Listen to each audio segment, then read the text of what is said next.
दोस्तों, आज की कहानी है मम्मी जी बहू के मायके से सिर्फ लेगी ही या कभी कुछ देगी भी। दोस्तों, कहानी शुरू करने से पहले अगर आपने चैनल को सब्सक्राइब नहीं किया हो तो कर लीजिए ताकि आपके पास पहुंच सके हर नया वीडियो।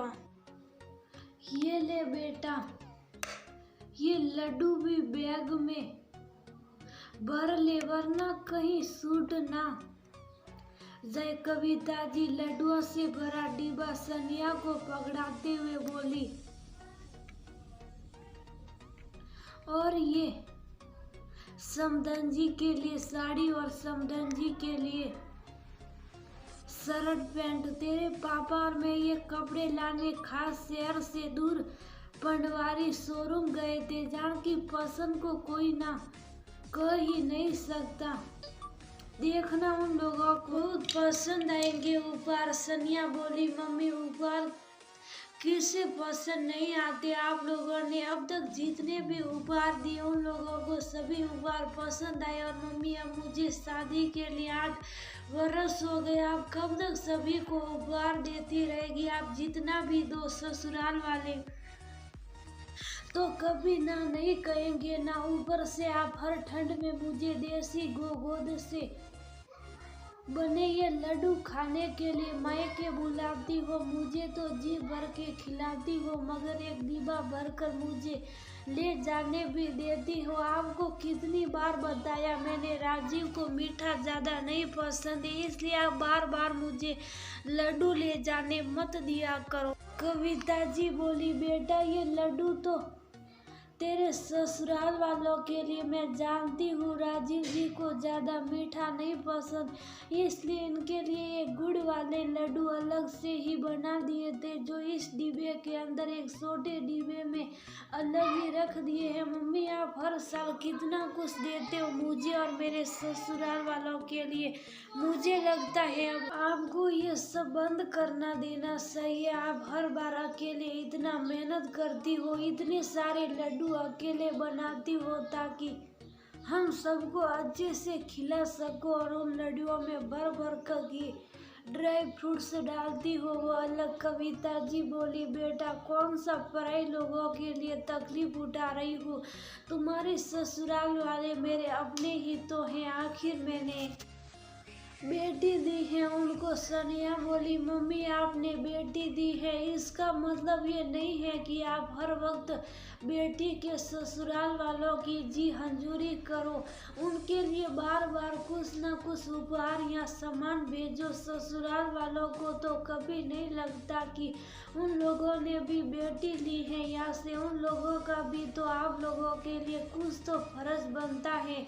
मगर इन 8 सालों में सिर्फ आप लोगों को वहाँ के लिए फर्ज निभाते देख रही हो, इसीलिए कर रही हो। बस बहुत हो गया माँ, आप और पापा यहाँ अकेले रहते हो।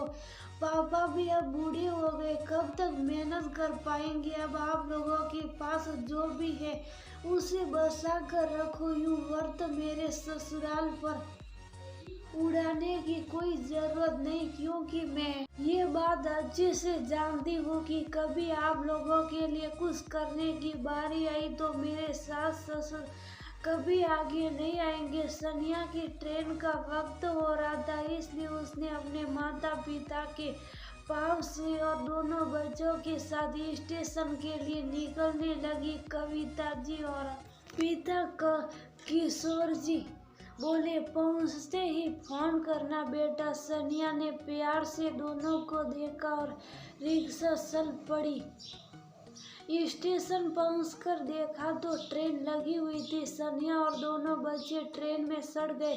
ट्रेन में बैठने के बाद दोनों बच्चे बोले, मम्मा नानी के घर बहुत मजा आता, हम लोग तो आकर नानी के घर कितने कितने दिन रहते हैं मगर नाना नानी कभी हमारे घर रहने क्यों नहीं आते? सनिया निरुत्तर हो गई और सोचने लगी, माँ पापा कहाँ बेटियों के घर रहने आते, बस बेटियों को अपने घर बुलाते रहते और साथ जाते समय देते ढेर सारा सामान, ढेर सारी दुआएं और अपनी मायके की यादें जो एक बेटी के ध्यान में सालों साल बसी रहती है, भुलाई नहीं भूलती। जैसे जैसे ट्रेन चलने लगी, खिड़की की सीट पर बैठी सनिया की आंख में आंसू छलक पड़े। मायके का शहर रफ्तार से पीछे जा रहा था और सनिया अतीत में खो गई। माँ पापा की इकलौती संतान सनिया को बहुत प्यार से बड़ा किया था। कविता जी और किशोर जी ने उसकी परवरिश में कोई कमी नहीं रखी थी। दोनों ने मिलकर खूब धूमधाम से शादी करवाई गई थी सनिया की राजीव से। सनिया मायके में इकलौती संतान होने के कारण सनिया के ससुराल वाले ये बात भली भांति जानते थे कि सनिया के मायके में जो कुछ भी है सब राजीव और सनिया का ही है, और इसी बात का फायदा उठाने लगी सनिया की सास शुभांगी जी। शुभांगी जी जानती थी जब भी सनिया मायके जाती है, कविता जी सनिया को तो भर भर कर सामान देती थी। सास शुभांगी जी के लिए भी साड़ी और खाने पीने के सामान देती थी। शुभांगी जी सनिया से कहती, बहू तुम्हारी माँ के हाथों के बने अचार की बात ही अलग है, ऐसा अचार मुझसे नहीं बनता है। तुम साल भर का अचार अपनी माँ से ही बनवा कर ले आना। बहू तुम्हारी माँ बहुत स्वादिष्ट लड्डू बनाती है।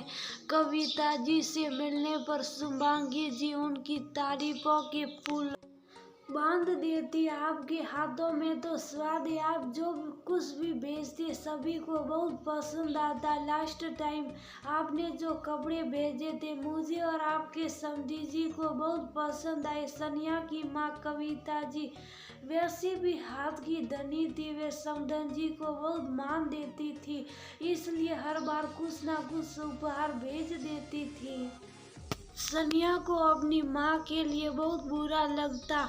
माँ यह अकेले इतनी मेहनत करती थी, ये देखकर सनिया का मन जरूर भारी हो जाता, मगर सास को ना बोल नहीं सकती थी। और माँ तो अपनी बेटी के ससुराल वालों के लिए जान भी हाजिर कर देने तैयार रहती थी। दरअसल माँ का दिल अपनी बेटी के लिए कुछ ऐसा ही होता, उन्हें कहाँ देखता है कि बेटी के ससुराल वाले उनका फायदा उठा रहे। एक दिन सनिया रसोई में काम कर रही थी कि उसे याद आया कि सास से पूछ ले कि वह खाने में क्या खाएगी, क्योंकि सुबह वे बोल रही थी शाम को कुछ हल्का खाना खाने का मन है। जैसे ही सनिया उनके कमरे के दरवाजे पर पहुंची, उनकी हंसी सुनकर रुक गई। शुभांगी जी अपनी बहन माया से बातें कर रही थी और कह रही थी, अरे माया, अपने राजीव की शादी से तो हमें नफा ही नफा हुआ। एक तो सनिया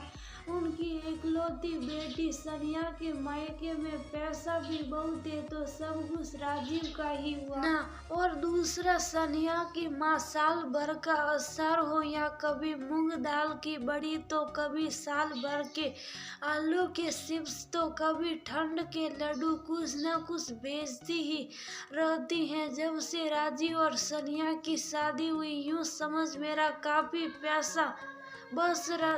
समधन जी साल में 1 या 2 साड़ी मेरे लिए भिजवा देती हैं और ऊपर से साल भर का अचार, चिप्स, बड़ी, ये सब भी भेजती, जिससे मेरी तो मेहनत भी बच जाती है और इन सब चीज़ों को बनाने की लागत भी है कि नहीं, वह तो इतनी खरी सोना है माया की उन्हें जैसे ही पता लगता है कि कोई सनिया के मायके से उसके ससुराल के शहर आने वाला तो बढ़िया सा साथ देखकर उसके साथ कुछ ना कुछ भिजवा देती है।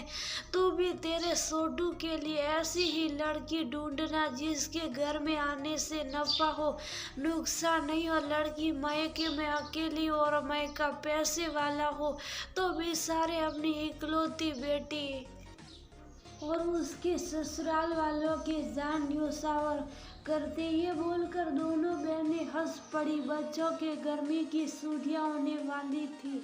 शुभांगी जी बोली, सनिया तुम मायके कब जाने वाली हो? सनिया बोली, मम्मी जी इस बार मैं देरी से जाऊंगी, माँ पापा गाँव गए हुए हैं, शुभांगी जी बोली।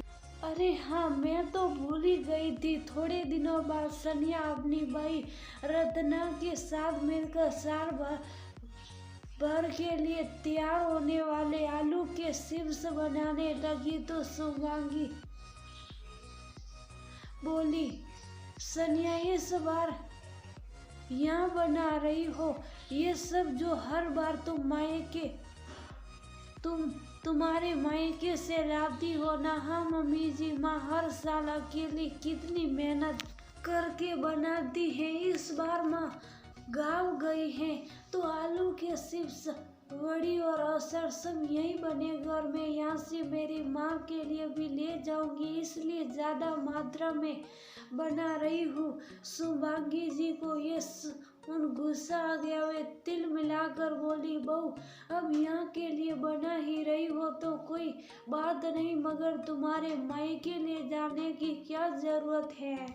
सनिया भी तबाक से बोली, मम्मी जी वही जरूरत है जो इतने साल से आप लेते आ रही। मम्मी जी बहू के मायके से सिर्फ लेगी ही या कभी कुछ देगी भी। जिस तरह हमें खाना आता है उसी तरह खिलाना भी तो आना चाहिए।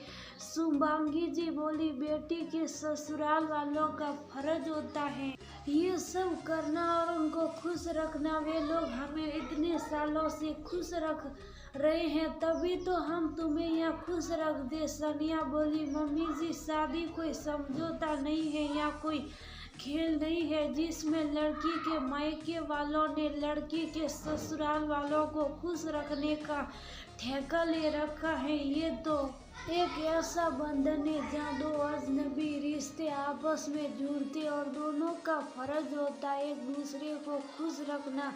मेरी माँ इतने सालों से सभी के लिए कुछ ना कुछ भेज रही, तब तो आप बड़ी खुश रह रही थी, मगर जैसे ही इस साल मैंने यहाँ से देना चाहा तो आप पहले साल में ही रोने लगी। अगर वो ने बेटी दी है तो आपने भी उनकी बेटी ली है। क्या आपने कभी सोचा कि वे दोनों वहाँ अकेले कैसे रहते होंगे? आपने कभी उन्हें अपने घर आने का न्योता दिया?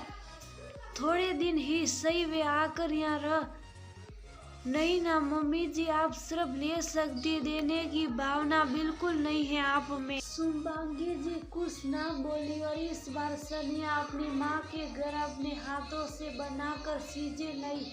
कविता जी बोली, बेटा इन सब की क्या जरूरत थी, अपनी माँ को आराम दे। ट्रेन के हॉर्न से सनिया की तंद्रा टूटी और उसकी नजर उस लड्डू के डिब्बे पर पड़ी जो माँ ने इस बार फिर साथ दे दिए थे। सनिया ने इस बार पक्का निश्चय कर लिया था कि वह मायके से सिर्फ लेगी नहीं, वह देगी भी और अब भी कुछ देगी। जब तक पहले वह कुछ दे ना दे, आखिर इतने सालों से अपने माता पिता को अपने ससुराल वालों के लिए करते देखती आई है। माँ तो माँ होती है, वह ये नहीं देखती कि बेटी के ससुराल वाले कुछ देते हैं या नहीं, वो तो बस देती जाती है, निस्वार्थ भाव से बस देती चली जाती है। अब सनिया के फर्ज का वक्त था। सनिया ने ससुराल आते ही माँ के लिए उपहार अपने सास ससुर को दिए। सभी के लड्डू रसोई में रखी और रात को राजीव से बोली, राजीव मैं सोच रही थी अगले महीने माँ पापा को थोड़े दिन यहाँ ले आए ताकि उनका भी अकेलापन थोड़ा कम हो। राजीव बोला, हाँ सनिया क्यों नहीं, तुम फिक्र मत करो, मैं उन्हें लेने चला जाऊंगा। हमारी कार में उन्हें बैठने में भी तकलीफ नहीं होगी। सनिया को राजीव का साथ पाकर खुशी हुई।